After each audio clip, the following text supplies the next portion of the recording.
anu pandangannya tajam. Ya wes sesuk Mbak Niken numbahna sampean parfum. Sesuk tak sampean tak nono balsem ya. Oh, malah panas. Iki iki asli. Aku isih ning pondokan kono kinggi. Ki nyapok bel kok digorene barang iki. Mau peniti-peniti iki jan, Pak. Ning pondokan kono kinggi ujug-ujug mak klunting HP ku muni. Sopo iki? Lek kok saka Dik Niken, Mbak. Iya. Tak buka. Mbak Enggar jumeneng. Sik ta. Sepati. Ora iso. Diwaca sik WA-ne. Sepati. Mas, eneng apa, Nduk? Terang salam. Sepoting kosik ya. Manut kene lho. Tuntak tes ya. Ayo sepoti. Mas, kintun salam kagem Mas Akbar. Oke. Ngono. Wele salam ciye. Lambemu ya tukang pentol. Yo.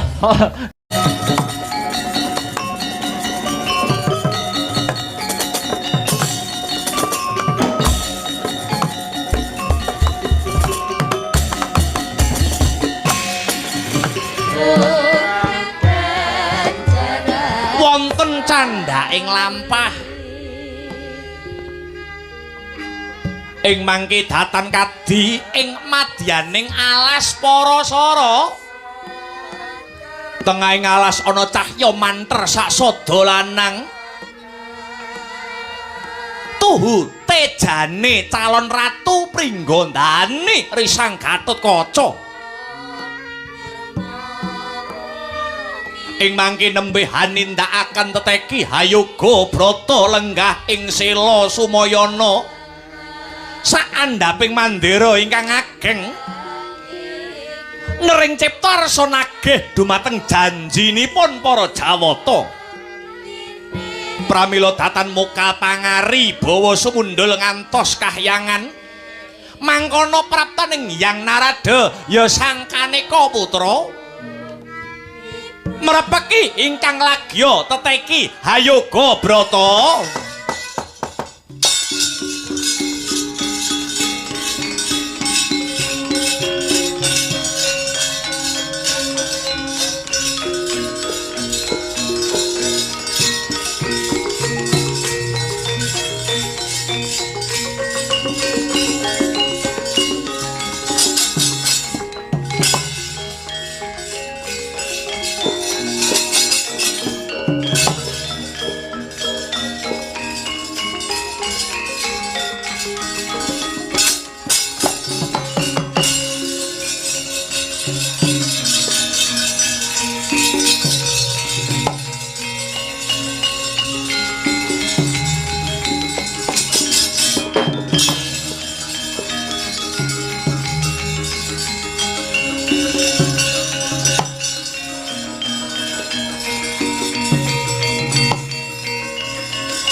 sing langit kelap-kelap katon leregen canging alis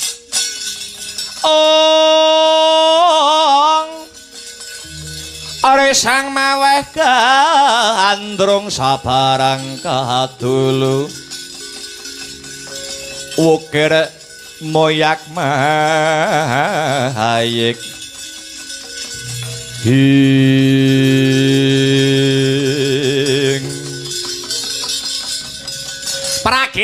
praginjong pak pong bu bolong warudayang ti negara wong kali codhe ngetani line ayo kagiat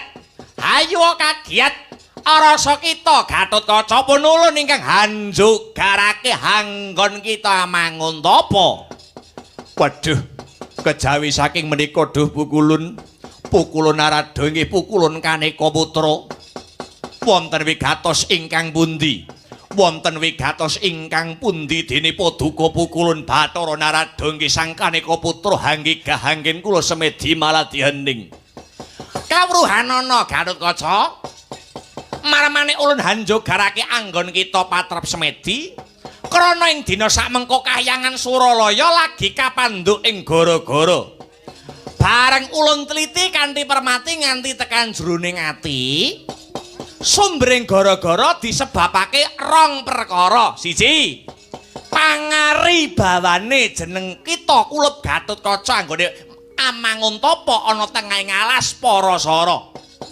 Dene ndungkap angka 2 awit pangaribawane pendhita buta kang samengko uga lagi tapa brata mapan ana ing repat kepanasan. Garukaca, apa kang dadi niatmu? Apa kang dadi sediamu nganti nindakake tapa brata kang kaya mangkene, Ngger? Eyang Pukulun, kula namung nyuwun pituduhing Gusti. Awit kula badhe kawisuda jumeneng ratu mapan wonten ing nagari Pringgondani. Menawi Gusti ngijabahi panyuwun kula mestinipun kemawon Gusti badhe paring sarana anggenipun paring kanugrahan ingkang wujudipun ilmu babakan kaprajan. Alah sajake jeneng kita nagih janjine para dewa nalika jaman lakon Gatotkaca lair do kepungkur. Ya ta ya. Mara coba luwih dhisik munggah kahyangan. Papakono pandhita kang nedheng tapa brata mapan ana ing repat kepanasan. Ya ing kono dununge Gatotkaca bakal bisa hanggayuh ngilmu kaprajan. Sendika mangestuaken dawuh Pukulun.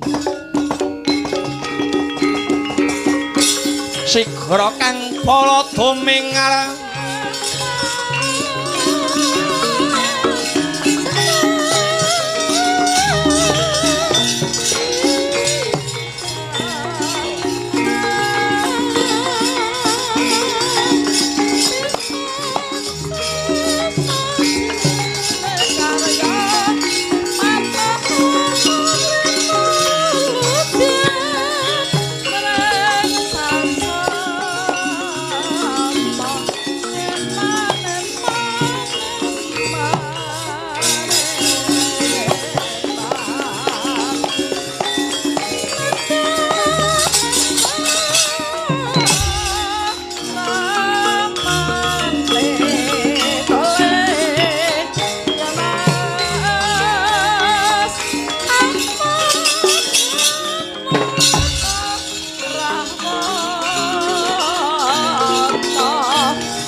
Pandhita Hakarya wangsit pindha kumbang ajab ing tawang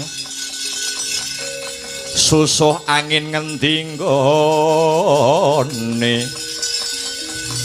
ing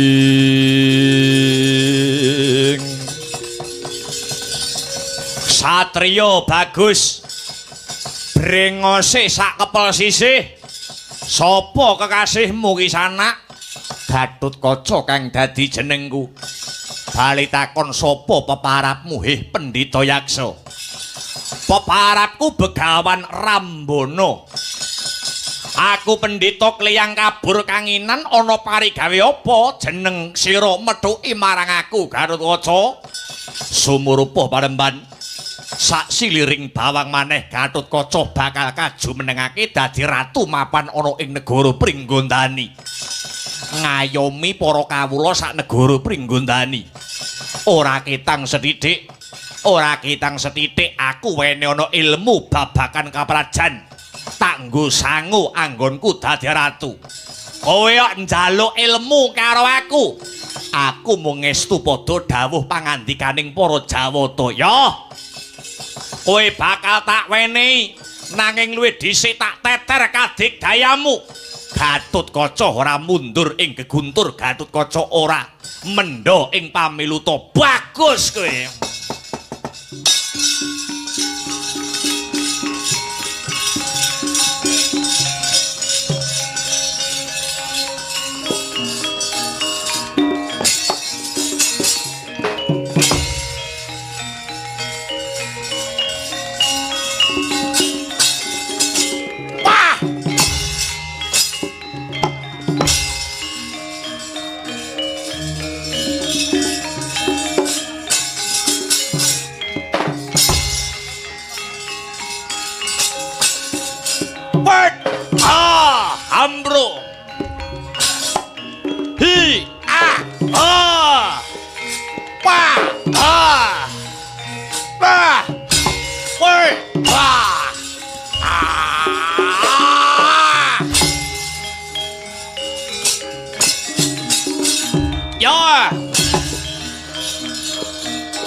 Lah ing kono to wau adu tanding Begawan Rambana lumawan Dian Gatotkaca Kosap.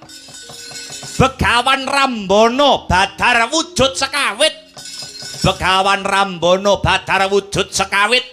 Eyangira Raden Gatotkaca nenggih Prabu Tremboko kang wis abadan sukma.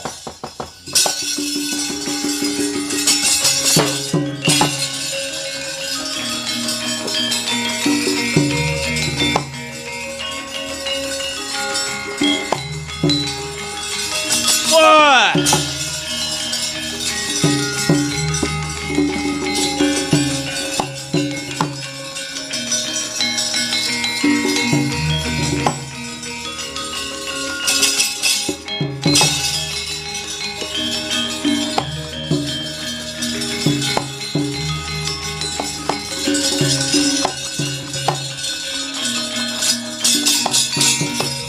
Duh kula putraning sun sira iku wis wanci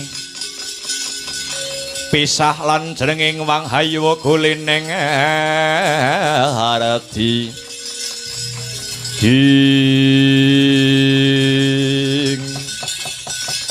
iya jagat iya dewa iya Bathara tinemunipun jebul Kanjeng Eyang Prabu Tremboko ingkang hanjilma pandhita raseksa ngene ya kulup pun eyang banget bombong krana jeneng sira pinilih dadi ratu ana Pringgondani kabeh mau jumbuh kelawan idam-idamanku kulup ingkang wayah namung nyuwun pangestu dhateng Kanjeng Eyang keparenga Gatotkaca nyuwun ngilmu utawi kawruh kaprajan minangka gegebengan kula Kanjeng Eyang.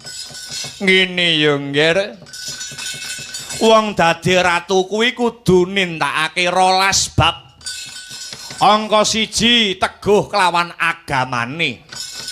Angka 2 nggatekake kebutuhane kawula kanthi srana mbrasta papa lan cintrakaning kawula.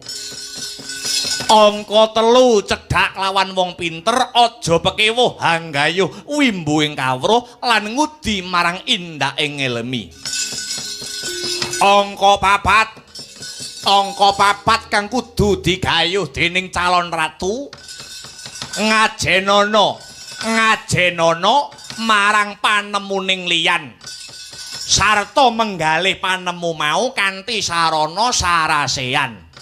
Angka 5 ngayomana para kawula utamane para wanita awit wanita mau dudu barang dolanan ya nggih. Angka 6 nengenake kebutuhaning bebrayan kanthi hambangun papan pangibadah, mbangun papan pawiyatan, mbangun panti usada lan hambangun pasar kang sarta dalan ya kulup. Angka 7 ngedahana wicara lamis. Awit wicara lamis bisa netelke kawibawan ya nggih. Angka 8 aja gampang nibake pandhak tanpa bukti kang nyata. Sabanjure angka 9 ora gampang mercaya ujare kandha kang tanpa panaliti ya kulup. Angka 10 aja gampang nganak mas marang Narapraja lan kawula sebab adaan anak mas iku sok kaladuk sembrono kepara wani nyatut asma Kinaryagoda. Angka 11 aja dak siya marang sapadha hukum kelawan ganjar kudu lumaku padha. Ingkang pungkasan angka 12 kulina ngunjara nafsu kang kurang prayoga seneng tapa demena prihatin ngedoi marang watak Dursila ya nggih. Nuwun inggih Kanjeng Eyang trawaca pangandika padha padhi kula esuaken Kanjeng Eyang. Gandeng pun Eyang wis marem ketemu kelawan putuku Gatotkaca uga wis ngethok tularke kawruh kaprajanku marang sira. Hingga bali ana Pringgondani serat dianti-anti kelawan para pepunden pun Eyang nyuwun pamit iringan kanthi donga kang kandhas ing batinmu kanthi maca umul kitab karben gangsal anggonipun yang ngadhep marang Gusti ya kulup ngestake dawuh Kanjeng Eyang.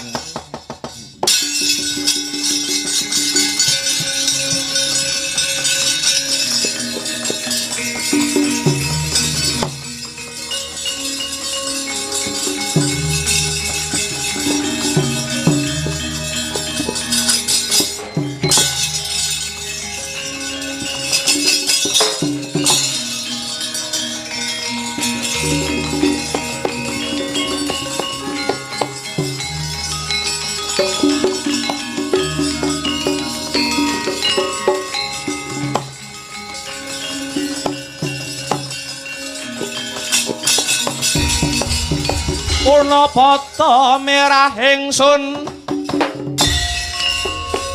prihatin was panggung mijil tuhu dahan tanpa karya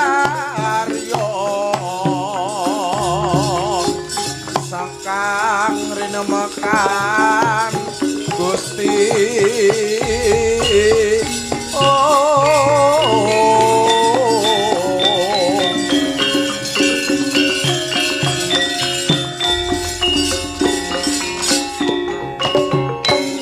bali mring Pringgondani Dyan Gatotkaca gantya ingkang winuwus madeg ing negari Pringgondani.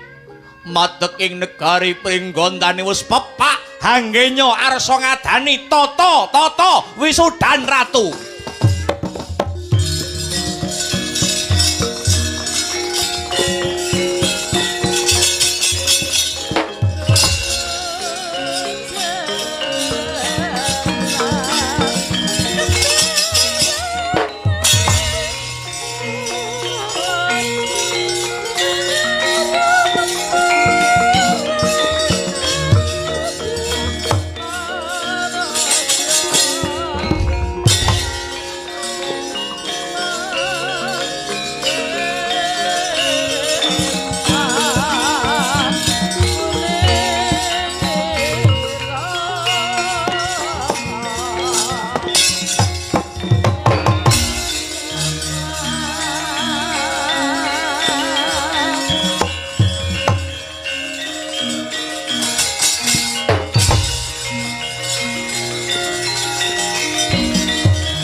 Radone Ratu Utama patihe patih linuwe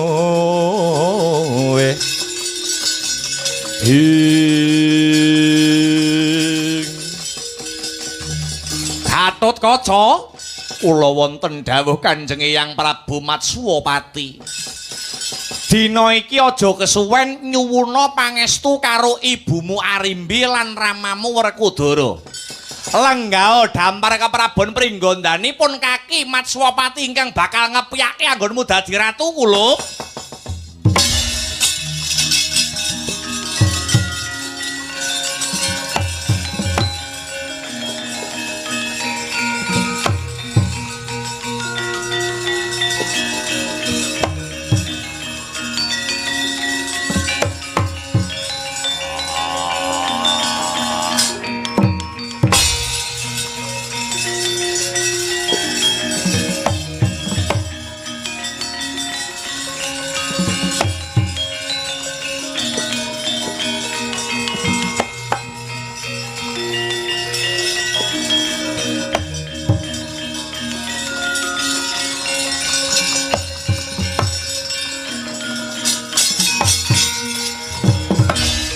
Sakwuse Gatotkaca lenggah ana dampar keprabon Pringgondani. Dina iki pun kakiyan netepake lan ngepyakake rehne wis sawetara suwe Pringgondani kumplang kang dadi pasewakane. Lah dina iki wis ana kang minangka dadi pepayunge para kawula dasih pimpinan nom-noman. Ya isih trah Pringgondani. Tak tetepake dina iki Nalendra Pringgondani jejuluka Prabu Anom Gatotkaca. Byak byak byak.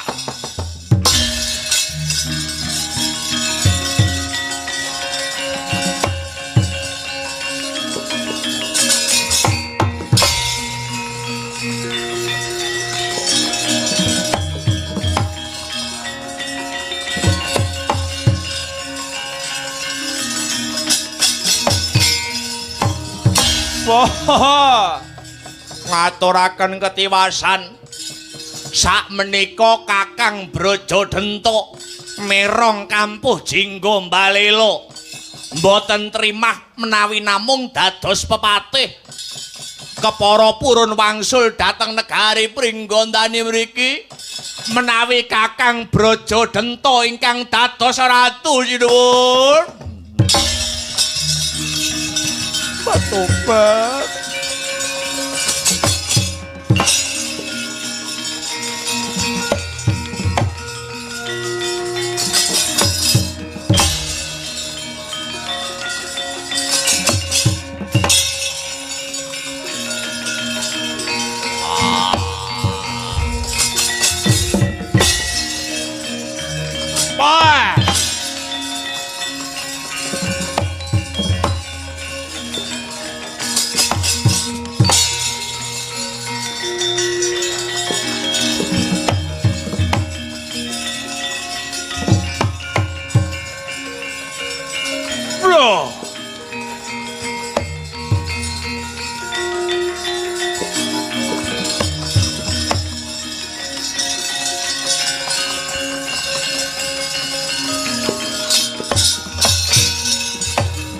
Yata laruta saking Gudha Sagara-gala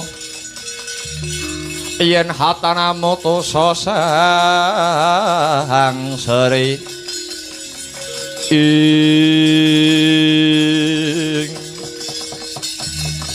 punika Kakang Mbok Arimbi ingkang mrepeki kula Brajadenta.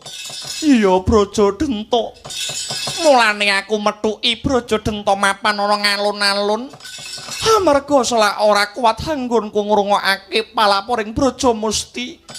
Apa bener kalamun Brajadenta ora narimakake yen to anakku Gatotkaca kaju menengake dadi ratu? Lagar kaluhuran Kakang Mbok. Kula mboten trimah menawi namung kadhapuk dados pepatih wonten Pringgondani. Brajadenta, kok becik timen kang dadi pikiranmu?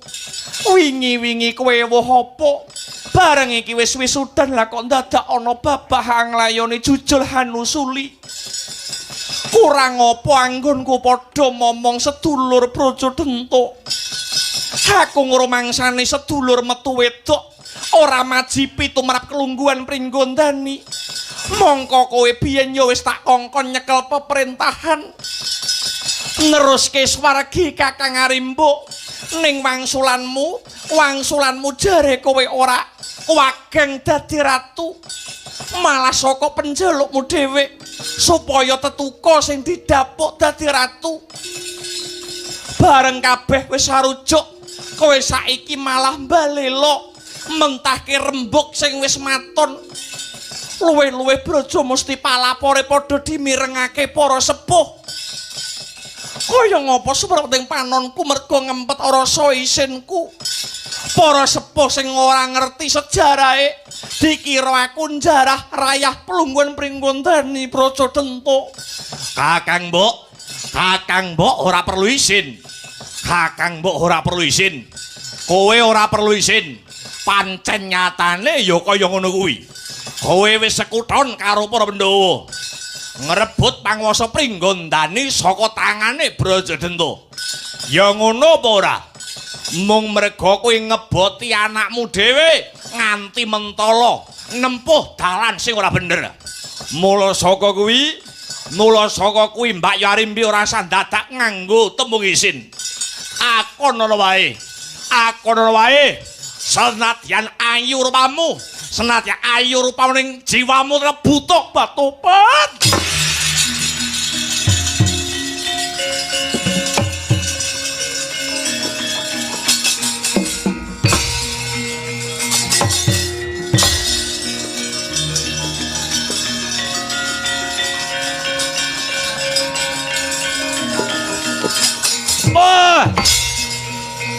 Ayo maju ah.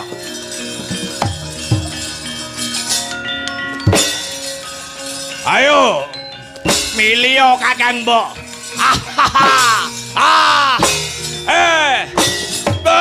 Wah. Ut. Yo. Hi. Oh. Hi. Oh. Hi. Oh. Hi. Oh. Hi. Oh. Hi.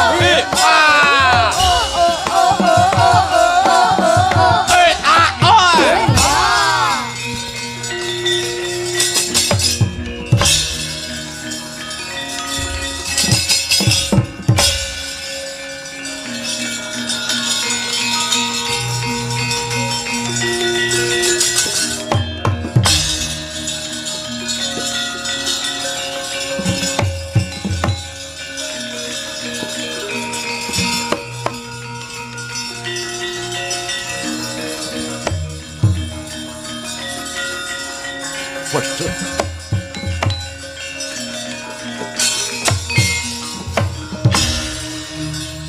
Jebul dadi ratu iki penak ya. Mung kari lungguh, mung kari perintah. Saiki tak takoni. Gatotkaca ki dadi ratu ki ratune bangsa apa ratune kulawarga? Lèripun kados pundi Dusinudul lho. Kabeh iki nggur ngenteni tandang kridamu. Sing iso ngerampungi perkara iki nggur kowe. Lah wong kowe ngerti kahanan kaya ngene kok mung meneng wae. Ibumu wae nganti perang gegempuran. Gatotkaca elinga. Sing paring kamukten Pringgondani iki ora ana liya kejaba mung ibumu Arimbi. Bektenana ibumu. Bektenana ibumu. Bektenana ibumu.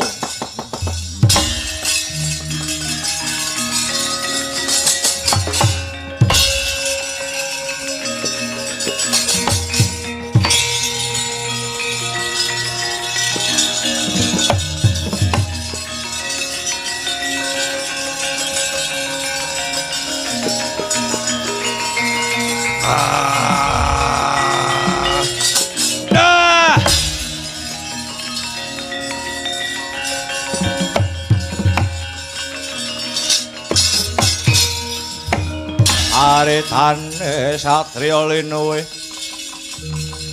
kang maradi mring kautaman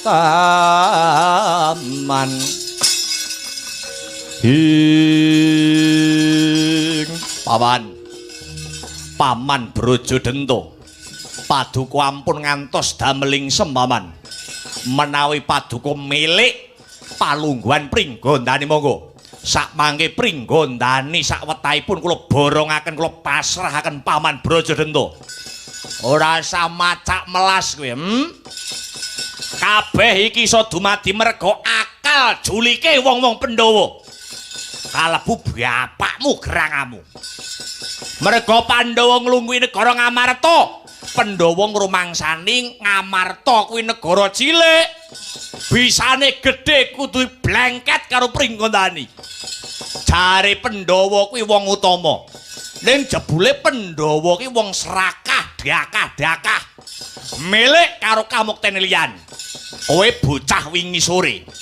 Durung iso apa-apa. Karbit dadekke ratu. Merga saka pokal gawe Pandhawa pengen gedhekke Prabu negara Ngamarta. Ngono apa ora?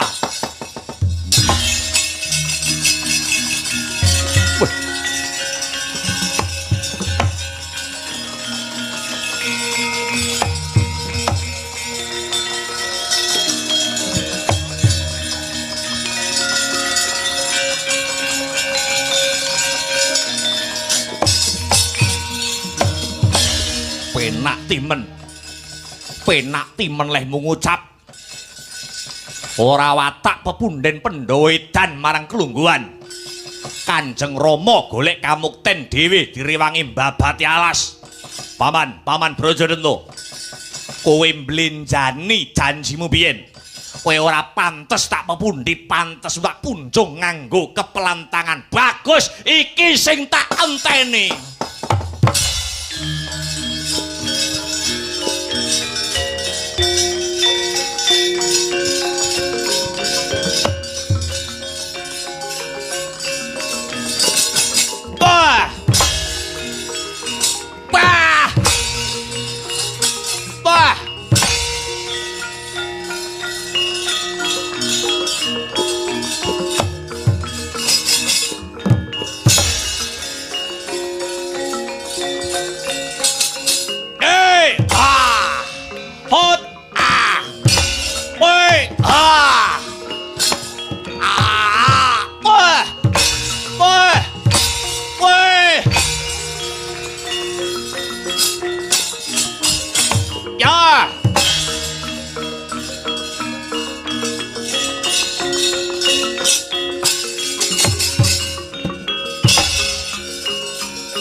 Wah, atalangger.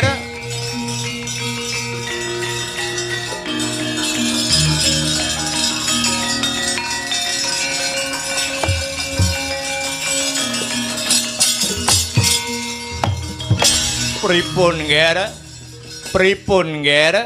Waduh, Paman Brajamusti. Abot rasane ngatiku paman aku perang mungsuh pamanku dhewe. Ngaten mawon, Nger, ngaten mawon. Kula melu sabiyantu kula badhe mlebet wonten epek-epek panjenengan ingkang sisih kiring. Mekaten paman. Nggih. Mangke kula aturi namaaken dhateng Kang Paman Brajadanta. Nanging wanti-wanti piweling kula. Menawi mangke wonten kahanan ingkang ngelok-eloki, ampun kaget nggih, Nger. Gatotkaca kudu menang.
Ayo, Budiya kowe. Bangga kowe. Kowe yen wis tak piting kaya ngene arep ngaku duweni kaprawiran, arep ngaku duweni kadikdayan, ing kene maraganing patimu Gatotkaca kowe.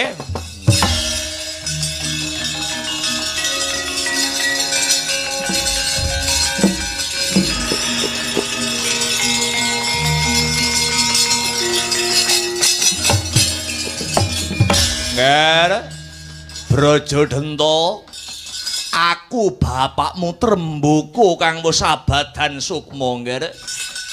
Kudune aku wis mesem guyu ana swarga amarga wis nyekseni Gatotkaca jumeneng ratu. Ning bareng nyumurupi polahe Brajadanta kang kaya mangkono tetela nyandet-nyandeti anggonipun Rama manjing swarga langgeng. Brajadanta, kowe lali Brajadanta. Kowe lali karo ucapmu yen kowe tetep puguh bakal mbalela kepengin dadi ratu. Padha karo kowe nyengkakake bapakmu iki mlebu ning neraka jahanam Brajadanta.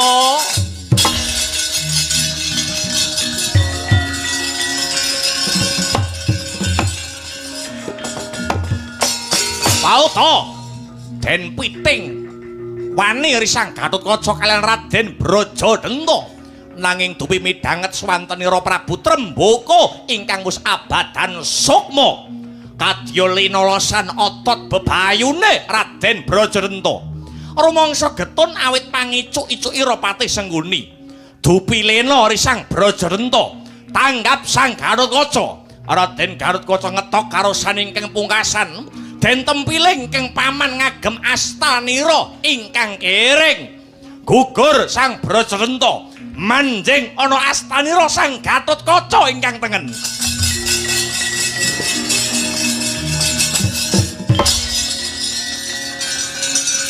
Siwa manjing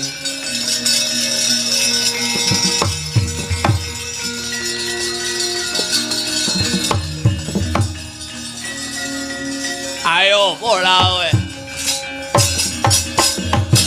Wah!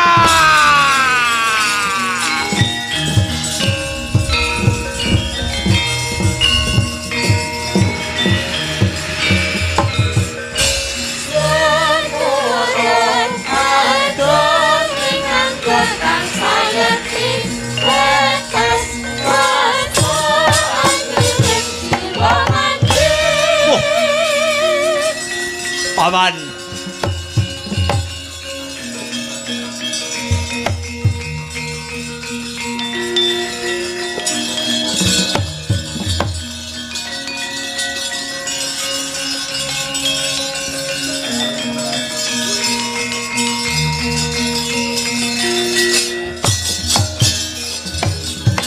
Kulo Gatotkaca. Aku pamanmu Brajadanta semanjing ana epek-epekmu sisih tengen.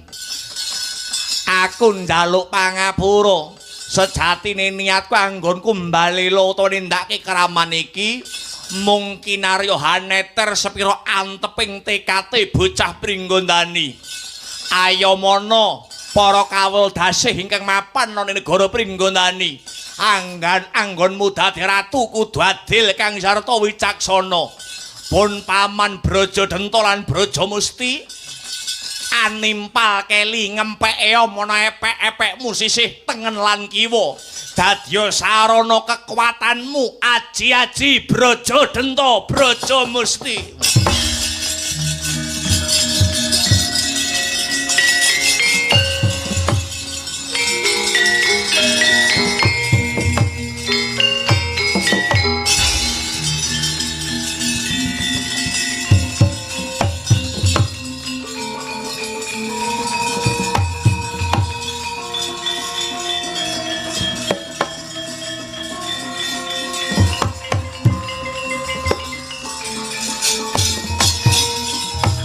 Waduh paman, ora nyono ora nglegiwa pamanku Brajadanta Brajamusti wis tumekaning pati. Manjing ana epek-epekku sisih kiwa klawan tengen. Ya paman, tak eling-eling welinge paman Brajadanta lan Brajamusti.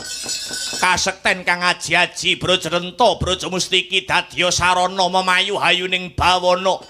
Njejekake lakuning adil kang sarta ngayomi kawula sak negara Pringgondani anggonku dadi ratu mimpin bawat kendho kenceng abang ijo buthek bening banger bacin tumrap negara Pringgondani paman. Aspa Prata.